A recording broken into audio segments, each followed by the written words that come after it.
Follow and subscribe for more updates. ল্যাবের ভেতরে সারি সারি শিশিতে নানা রকম কেমিক্যাল, কোনোটা সবুজ আবার কোনোটা আবার বেশি গোলাপি। ছোট ছোট কাঁচের শিশিতে নানা রকম তরল। এত শিশি আর বোতলের মাঝখানে দাঁড়িয়ে নিজেকে ভীষণ অসহায় মনে হচ্ছিল। এর কোনটায় আমাদের ঈপ্সিত বস্তু লুকিয়ে আছে? অ্যান্টিডোট ছাড়া ফুলটা তৈরি হলো কি করে?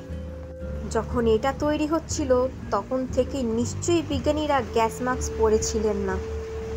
ক্যামোফ্লেজের গন্ধ কখনো না কখনো তাদের নাকে গিয়েই থাকবে। মনে আছে ডক্টর হিঙ্গরানি বলেছিলেন গন্ধটা মিষ্টি। যদি গন্ধ তাদের নাকে নাই যায় তবে বুঝলেন কি করে যে গন্ধটা মিষ্টি? দৃঢ় বিশ্বাস হলো তার মানে অ্যান্টিডোট আছে। গবেষণা চলাকালীন বিজ্ঞানীরা ফুলের গন্ধও পেয়েছিলেন, কিন্তু তখন তাদের কিছু হয়নি। অ্যাকোনাইট কাজ করতে বেশি সময় নেয় না, 1 ঘন্টা 2 ঘন্টার মধ্যে কাম তমাম করে ফেলে। সুতরাং তখন তারা নিশ্চয়ই অ্যান্টিডোট নিয়েছিলেন। ওটা ওখানেই কোথাও আছে, কিন্তু কোথায়? ল্যাবের ভিতরে একটা মস্ত বড় ফ্রিজার, -6 ডিগ্রিতে সেটা করা আছে। এটাকে -40 ডিগ্রি অবধি সেট করা যায়। গ্লাভস পরে ফ্রিজারের দরজা খুলতেই হাড় হিম করা ধোঁয়া বেরিয়ে এলো। সেই ধোঁয়ার ভেতর দিয়ে দেখা যাচ্ছে আরও কিছু ছোট ছোট শিশি, গায়ে লেবেল সাঁটা, সামনের ব্লকে বড় বড় করে লেখা অ্যান্টিডোটস। এগুলো অ্যান্টিডোট। নানা বিষ নিয়ে কাজ করেন ডক্টর, তাই প্রত্যেকটা বিষের ওষুধ তৈরি করা থাকে। সরাসরি সারি সারি শিশির মধ্যে আর্সেনিক অ্যান্টিডোট, অ্যাথিলিয়াম অ্যান্টিডোট, সায়ানাইট অ্যান্টিডোট, নিউরোসিন, LD50 অ্যান্টিডোট সবই চোখে পড়ল, কিন্তু ক্যামোফ্লেজিয়া নেই।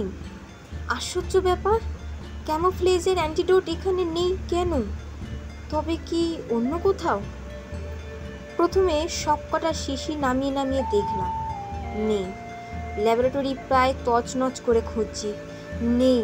কাগজপত্র ফাইল ঘেটে দরকারি অদরকারি কাগজ ছড়িয়ে ছিটিয়ে একসা করলাম। আমারই তৈরি করা প্রজেক্ট রিপোর্ট, ডিফেন্স মিনিস্ট্রির চিঠি, ক্যামোফ্লেজিয়ার ইন্স্যুরেন্স পেপার সব বেরোলো, কিন্তু ফর্মুলা নেই। হতক্লান্ত হয়ে মেঝের ওপরেই বসে পড়েছি। আবার ভীষণ কান্না পেয়ে গেল। ডক্টর হিঙ্গরানির জন্য নয়, নিজের কথা ভেবে।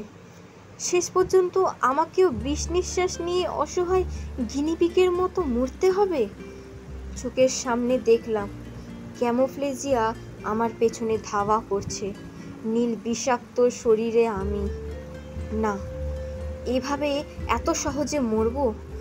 আমিও বিজ্ঞানী। এই কাগজপত্রের মধ্যে আরও কিছু না হোক কোথাও না কোথাও ক্যামোফ্লেজিয়ার DNA কোড রয়েছে। যদি একবার সেটা পাই তবে নিজেই তার অ্যান্টিডোট তৈরি করতে পারবো। শুধু একবার ঠান্ডা মাথায় আমায় কাগজটা দেখতে হবে। ফাইলের মধ্যে সমস্ত কাগজপত্র নিয়ে বেরিয়ে এলাম প্রাইভেট ল্যাব থেকে। গৌতম ততক্ষণে সমস্ত DVD CD চালিয়ে দেখে নিয়েছে। কম্পিউটার তন্ন তন্ন করে খুঁজে দেখেছে। ডক্টর টডি, ডক্টর বসু এবং ডক্টর হিঙ্গরানির নিজস্ব কম্পিউটার তাদের কেবিনেই থাকে, সব কটা দেখেছে। এমনকি আমার কম্পিউটারও ছাড়েনি। যদি কোনো সিডিতে বা কম্পিউটারে ক্যামোফ্লেজিয়ার প্রজেস্টেশন থাকে, কিংবা তার অ্যান্টিডোটের প্রজেস্টেশন। আজকাল বিজ্ঞানীরা কম্পিউটারে তাদের রেকর্ড বেশি রাখেন, তাই সে তাও দেখতে বাকি রাখেনি। কিন্তু ডক্টর হিঙ্গরানিকে আমি হাড়ে হাড়ে চিনি। তিনি কম্পিউটারে কিছু রাখার লোক নন। দেখা গেল আমার চেনাটাই সঠিক। গৌতম সব কম্পিউটার ঘেটেও কিছু পায়নি। হয় সেইগুলো কেউ সরিয়ে দিয়েছে, নয়তো ডক্টররা কম্পিউটারের জিনিসটা রাখেনি। এখন কি করব স্যার?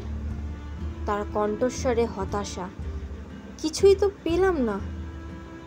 পাওয়া যাবে গৌতম, নিশ্চয়ই পাবো আমরা। ওকে সান্ত্বনা দিই। আমি বাড়িতে বসে ঠান্ডা মাথায় এই কাগজপত্রগুলো দেখব। আমার দৃঢ় বিশ্বাস এর মধ্যেই কিছু আছে। যদি ক্যামোফ্লেজিয়ার DNA কোডও পেয়ে যাই তবে তা থেকে অ্যান্টিডোট বানিয়ে নিতে পারি। শুধু এই মুহূর্তে ঠান্ডা মাথা রাখা দরকার। সে ক্লান্তভাবে মাথা নাড়ে। এখন তুমি বাড়ি যাও। আমি আস্তে আস্তে বললাম, সকাল 10টার আগে তো ভিজিট করতে দেবে না, আমিও আসব। গৌতম সম্মতিসূচকভাবে মাথা নাড়ল। চলুন স্যার, আপনাকে বাড়িতে ড্রপ করে দিই। চলো। বাড়ি ফিরতে ফিরতে সকাল 7টা বাজলো। সারা রাত জেগে খোঁজাখুঁজি করে দুজনেই ভীষণ অবসন্ন হয়ে পড়েছি। বিশ্রাম দরকার। আসার পথে আমাদের দুজনের কোনো কথা হয়নি। কোনো এক ভয়ে আমাদের তাড়া করে বেড়াচ্ছিল। আমি অন্যমনস্কভাবে ফাইলের কাগজ উল্টে পাল্টে দেখছিলাম। গৌতম ড্রাইভ করছিল, কোনো কথা বলেনি। আমাদের অমোঘ আশঙ্কা একটা ভীতিকর পরিস্থিতি তৈরি করেছে। আমাকে ড্রপ করার সময় গৌতমই প্রথম মুখ খুলল। আমার মনে হয় স্যার, কেউ সব রেকর্ড মুছে দিয়েছে। আমাদের মধ্যেই কেউ, আর বোধহয় আমার বাঁচার উপায় নেই। দেখলাম ওর উদ্ভ্রান্ত চোখে জল চিকচিক করছে। আমারও মনে এই সন্দেহটা ঘুরছিল, কেউ ইচ্ছাকৃতভাবে সরিয়ে ফেলেছে অ্যান্টিডোট। হয়তো কাগজপত্র গায়েব করে দিয়েছে। বুঝতে পারছিলাম না ওকে কি বলবো। কিছু বলার আগেই সে আবার বলল, আসছি স্যার, সাবধানে থাকবেন। গৌতম চলে গেল। আমি নিজের বাড়ির দিকে পা বাড়াই। একটু বিশ্রাম দরকার। ক্লান্তিতে শরীর ভেঙে আসছে। একটু ঘুম।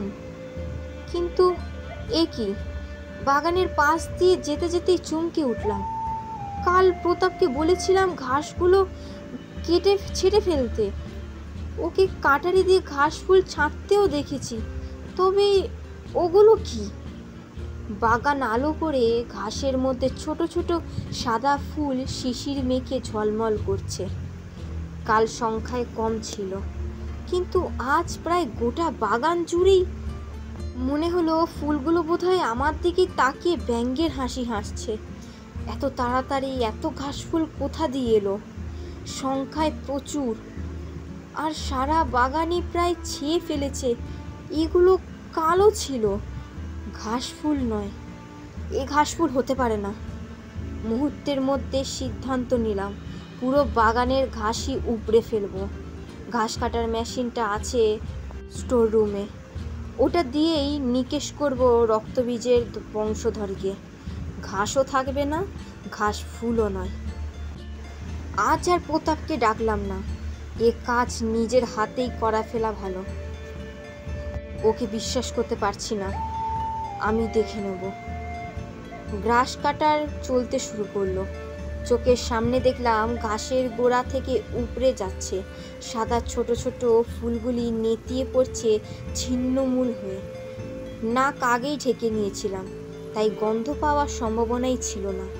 ঘাস কাটতে কাটতেই একটা পৈশাচিক আনন্দ টের পাই, যেন আমার মাথায় দানব ভর করেছে। সব কেটে ফেলবো, সব শেষ করে ফেলবো, সব কটাকে জমের দৌড়ে পাঠাবো। দেখতে দেখতে গোটা বাগান সাফ করে গেল। ঘাসগুলো বিধ্বস্ত হয়ে উপড়ে পড়ে আছে, তার সঙ্গে ঘাস ফুলও। হিংস্র আনন্দে তাকিয়ে দেখলাম আমার বাগান ন্যাড়া হয়ে গেছে, বিবর্ণ হয়ে গেছে। প্রতাপ ঘুম থেকে উঠে বাইরে বেরিয়ে এসে দৃশ্য দেখে আঁতকে উঠেছে। বাগানে কোনো ঘাস নেই। সে পাগলের মতো ছুটে আসে, প্রায় হাহাকার করে ওঠে, স্যার এ কি করছেন? আমি রক্ত চোখে ওর দিকে তাকাই। নির্ঘুম এক রাত কাটিয়ে দুশ্চিন্তার চেহারাটা উন্মাদের মতো লাগছিল। লাল চোখ, উস্কো খুস্কো চুল, মুখে না কামানো দাড়ি।